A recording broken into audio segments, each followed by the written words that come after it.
Bienvenidos a un nuevo episodio de Conversando con mi GPT. Tenemos por un momento comprar el coche eléctrico autónomo más avanzado del mercado. Una auténtica maravilla de la ingeniería. Vale. Suena bien. Sí, promete llevarnos a cualquier destino sin tocar el volante. Pero resulta que vivimos en una ciudad sin carreteras pavimentadas.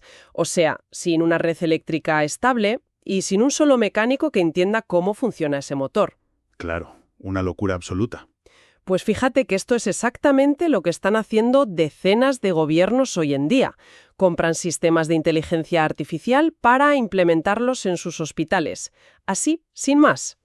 Un saludo muy cálido a toda la audiencia que nos acompaña en este análisis a fondo hoy, lunes 20 de abril de 2026. Hola a todos.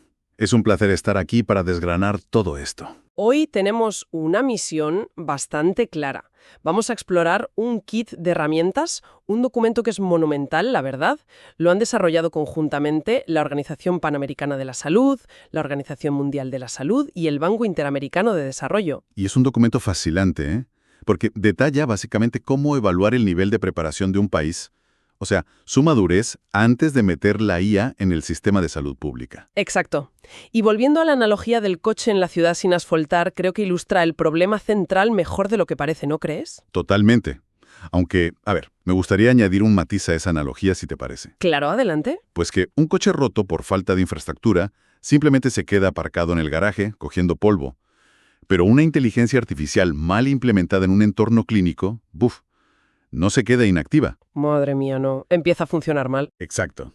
Empieza a emitir diagnósticos sesgados, satura los flujos de trabajo de los médicos y en última instancia pues puede poner en riesgo vidas humanas. O sea que estamos hablando de palabras mayores. Sí. El material que estamos analizando hoy advierte de esto de forma súper categórica. No es que quieran frenar el progreso tecnológico, para nada. Ya, es más bien entender dónde nos metemos. Eso es. Entender que la sanidad pública es un ecosistema crítico, y ahí los fallos escalan rapidísimo. Vale, pues vamos a desempacar esto, paso a paso. Según las fuentes, hay un patrón bastante preocupante a nivel global. Resulta que los proyectos piloto fracasan constantemente. La famosa muerte por piloto, ¿sí? Tal cual. Vemos anuncios a bombo y platillo sobre un nuevo algoritmo predictivo súper revolucionario en un hospital. Y luego, 6 meses después, resulta que nadie lo está usando. Es que pasa muchísimo más de lo que nos cuentan. Pero aquí es donde me surge la gran duda. Si la IA está diseñada precisamente para optimizar recursos, para solucionar ineficiencias de forma casi mágica, ¿por qué hay tanta fricción? Bueno, porque hay un choque con la realidad. O sea, ¿no es un poco contraproducente tener que pasar por una lista de verificación burocrática interminable antes de usar una herramienta que podría salvar vidas hoy mismo? Entiendo el punto. Pero la fricción ocurre porque solemos confundir la innovación tecnológica pura y dura con la capacidad operativa real de un hospital. Ya, la teoría contra la práctica. Exacto. Hay un concepto clave en el documento que explica por qué mueren estos proyectos piloto. La conclusión es muy tajante. Si intentas escalar estos pilotos sin una base sólida en gobernanza, en datos y en habilidades del personal, no estás escalando soluciones. ¿Estás escalando riesgos? Estás escalando riesgos masivos. Un piloto suele funcionar porque, claro, se desarrolla en un entorno hipercontrolado. En una sola planta, del hospital, con los ingenieros ahí pegados. Eso es, con los ingenieros de software supervisando cada clic. Pero cuando sacas esa herramienta al mundo real, al resto del hospital o a toda la red nacional, pues te chocas de frente con el caos. Claro, el caos del día a día. Y ahí entra el sistema de evaluación del kit, ¿no? Sí. El kit de herramientas de la OMS utiliza un sistema de calificación del 1 al 5. Un país en el nivel 1 no tiene ninguna estrategia centralizada. O sea, cada hospital hace la guerra por su cuenta. Tal cual. Operan en silos totalmente aislados, mientras que un nivel 5 ya implica un monitoreo continuo y una red interconectada. Vale, entonces obligar a los gobiernos a evaluarse con estas preguntas de inicio no es burocracia vacía. ¿Qué va? Es forzarlos a mirar los cimientos antes de empezar la casa por el tejado. Y hablando de cimientos, el documento dedica una atención enorme a lo que podríamos llamar el combustible invisible de esta tecnología. Me refiero a los datos. El gran tema. Sin datos de calidad no hay IA que valga. Claro, porque tener datos y tener datos útiles son dos cosas súper distintas. Al leer las exigencias de este kit sobre infraestructura, es inevitable pensar en el choque con nuestra realidad, especialmente aquí en Europa, que es telita. Es un choque monumental, sí. Piensa que el algoritmo matemático más brillante del mundo, ese que te puede predecir una sepsis horas antes de que ocurra. Que suena a ciencia ficción, pero ya existe. Exacto, ya existe. Pues es completamente inútil si la información que recibe es inexacta, está fragmentada o simplemente llega tarde. O sea, que si a un chef con estrellas Michelin le das ingredientes podridos o le falta la mitad de la receta, el plato final va a ser un desastre igual. Qué buena analogía, totalmente. Las métricas de calidad que exige la guía se centran mucho en la puntualidad y la integridad. ¿Y cómo proponen lidiar con la realidad de que muchos hospitales siguen con historiales en papel? Pues es que ahí está el problema. Si un historial clínico en papel no se ha digitalizado bien o si las notas del médico de cabecera no se actualizan en urgencias en tiempo real, la IA está operando a ciegas. Y aquí quiero detenernos en una contradicción reguladora que me parece casi esquizofrénica, la verdad. A ver, dispara. Por un lado, tenemos leyes de protección de datos extremadamente restrictivas en Europa. Vemos casos absurdos donde un hospital de una ciudad no puede compartir información clínica vital con el hospital de la ciudad de al lado. Sí, por pánico a infringir la normativa y comerse multas millonarias. Exacto. A pesar de que compartir esa información literalmente le podría salvar la vida a ese paciente en ese momento. Pero luego, paradójicamente, vemos como desde esas mismas altas esferas se intentan aprobar leyes de monitorización masiva. ¿Te refieres al famoso chat control? Eso es, leyes que buscan escanear comunicaciones privadas de forma indiscriminada. Entonces, ¿cómo se concilia esto? Es que no se concilia fácilmente. O sea, ¿es viable entrenar una IA para la sanidad pública en este entorno? Necesitas millones de datos diversos para evitar sesgos, pero la información médica vital está encerrada bajo 7 llaves normativas. La contradicción es real. Y de hecho, el documento la reconoce de forma implícita, cuando establece sus requisitos legales. ¿Y qué exigen exactamente a nivel legal? Pues exigen que los países desarrollen sistemas que garanticen la anonimización total desde el origen. O sea, proteger absolutamente la privacidad, pero permitiendo el flujo de lo que ellos llaman datos estructurados. Vale, datos estructurados. Pero en la práctica, ¿eso cómo se hace? Para entender la mecánica de por qué esto es tan difícil, a mí me gusta pensar en la construcción de una red nacional de trenes. Ah, me gusta. A ver, cuéntame lo de los trenes. Imaginemos que el gobierno invierte miles de millones en una red ferroviaria espectacular. Pero resulta que por falta de coordinación, cada provincia decide usar un ancho de vía diferente. Uf, vaya desastre. Claro, el tren bala de última generación sale de la capital a 300 por hora, pero al llegar a la frontera de la provincia vecina tiene que frenar en seco o descarrila, porque las vías no encajan. Ya veo. Y eso es la falta de interoperabilidad de los datos. Exactamente. La IA es el tren bala. Y los historiales de cada comunidad autónoma o de cada hospital son vías con anchos distintos. Entonces, la guía te dice que antes de comprar el tren, estandarices el ancho de las vías en todo el país. Eso es. Y eso pasa por un marco normativo que permita ese intercambio de datos sin vulnerar la identidad de nadie.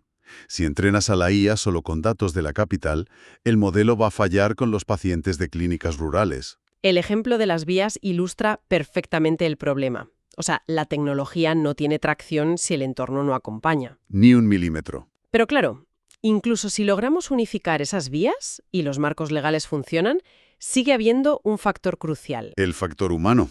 Alguien tiene que conducir ese tren. Alguien tiene que meter esos datos a las 3 de la mañana en urgencias. De nada sirve un sistema perfecto si los humanos no saben o no quieren usarlo. Totalmente. Y aquí es donde entramos en lo que la guía llama la preparación de la fuerza laboral. Es un pilar crítico.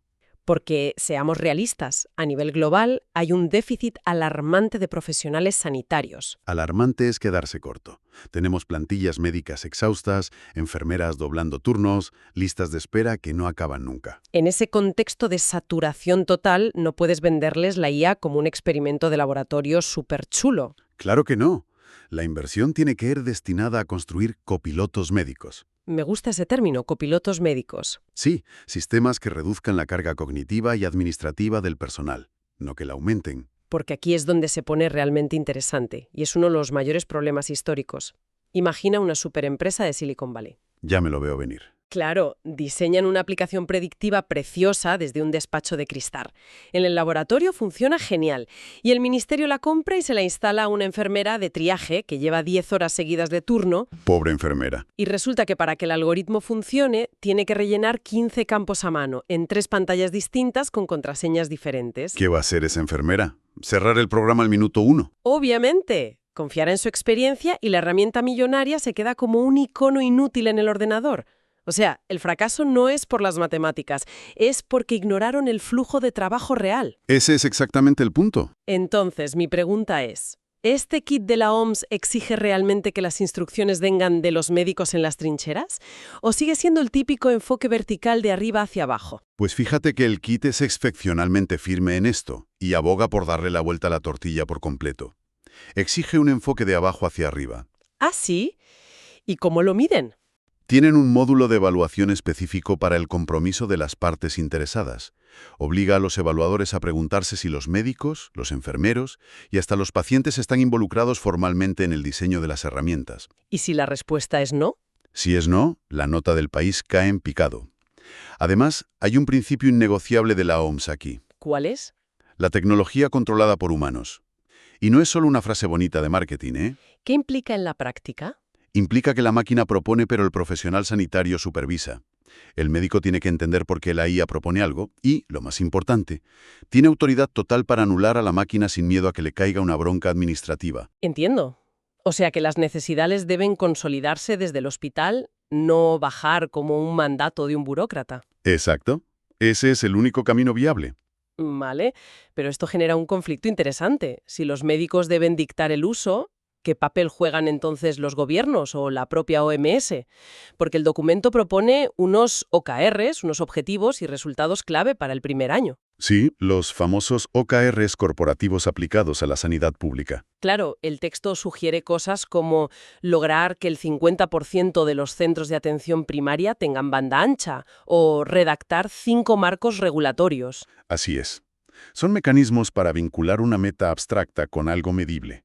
Forzar a los políticos a pasar de la promesa vacía al dato concreto. Pero, a ver, ¿está capacitada una organización global para fijar estos objetivos estandarizados? Piensa en las diferencias. Son abismales, claro. Un país puede estar debatiendo cómo regular una IA que secuencia genomas para curar el cáncer, y otro país está luchando porque sus clínicas rurales tengan internet o incluso electricidad más de 12 horas al día. Es una realidad dura. No es muy atrevido meter a todos en la misma hoja de ruta. Podría parecerlo.